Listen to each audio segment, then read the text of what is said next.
You ever watch an old movie with no soundtrack in it, and you're like, "Wow, this is wild. They have no music in this movie." Think of the last movie I watched with no soundtrack in it. If you watch some old, like watch The Hustler with Paul Newman and Jackie Gleason, there's no music playing, unless there's music in the background of a bar or something where they're at. There's no like music sound. There's no music that accompanies the scenes.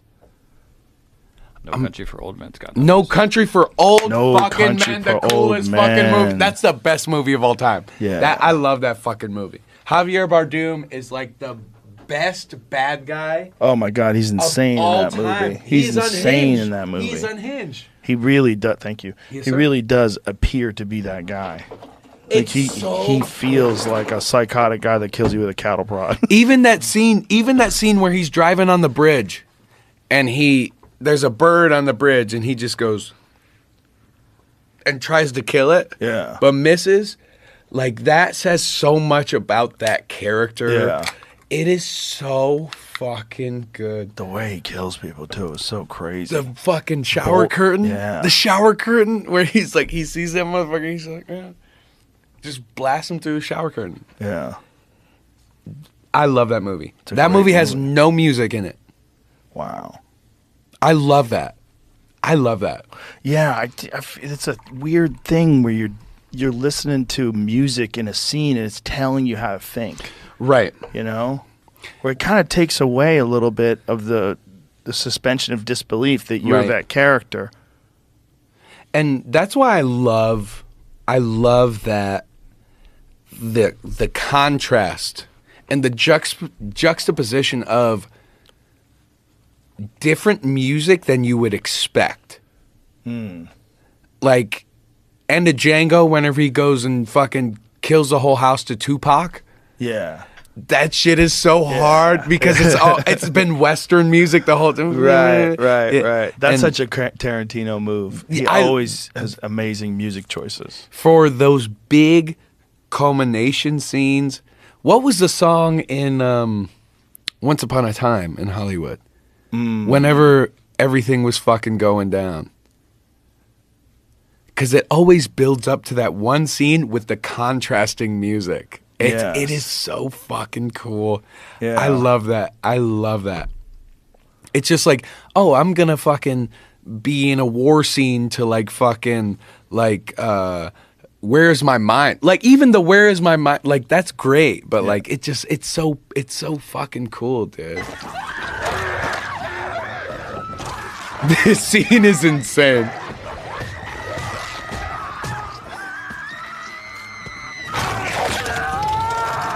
Hear the music in the background. Come on. Yeah, there's music. There's music there. Doors? No.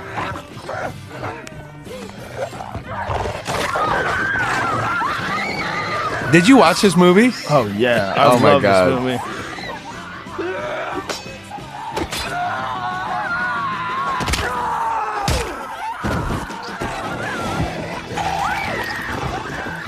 I watched this movie with Dave Chappelle and Donnell Rawlings in a movie theater that we had all rented out. There was no one in it but us. Just all the comics and the dudes we work with went to see it at like 2:00 in the morning so after our great. show. It's so good. It's amazing. You get that build up for that fucking. Yeah. It's such a Tarantino movie. Like I was like the violence in it is so egregious. Like if someone just made a But movie only in like- that yeah. one deal. Right, but it's enough. It's enough. It's so good. And then he's like, you know what? I'm getting out the fucking flamethrower from my movie prop from a while ago. That shit is so crazy, dude. Yeah. Yeah, exactly. Oh, you're a home intruder? I'm pulling out my fucking flamethrower. Oh God. That shit is crazy, dude. It's a crazy movie, man. I love It's that movie. such a fun movie too because it's like a reimagining of the Manson murders. Yeah. Yeah. Was it Manson? Yeah. Like actual? Or was it like a playoff of? I think it was the Manson family coming after him, but he does. But he it was. To be no, there. it was. Yeah. Yep. Because Tate's in the movie. Everybody, the director, Manson's in the movie briefly. The Italian director that was in the with Sharon Tate. Oh yeah, Manson was in that. That's right. That's crazy, dude. And they go to that ranch. Yeah. They go to the ranch and they're looking for the owner of the ranch, and he's sleeping. He's like, he doesn't feel very good. That's a crazy movie. It is a crazy movie. It's very good. It's a very good movie. And that's what they did too. They whacked people for Charlie. And just, is the ranch story real? I guess specifically is what I'm thinking about. What is the actual story? Like, what do they say? That they killed the guy who owned the ranch and took it over or something? Yeah, well, I guess in the movie, he's dead. I don't know if that's based on a real story, but I bet it is.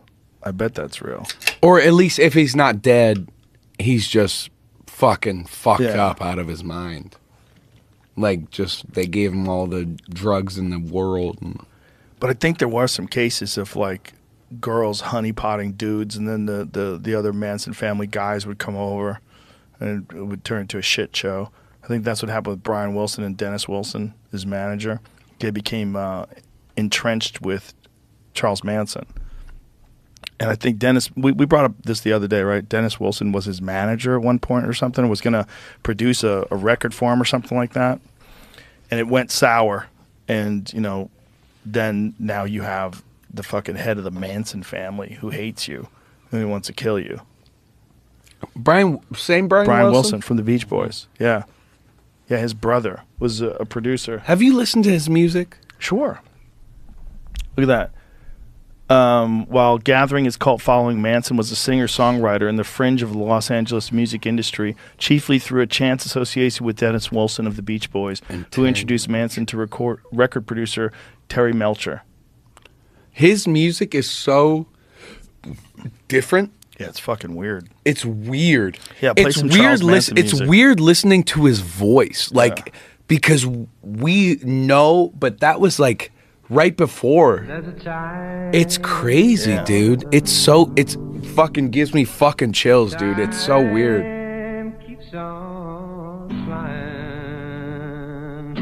Think you're loving, baby, and all you're doing is crying. Can you feel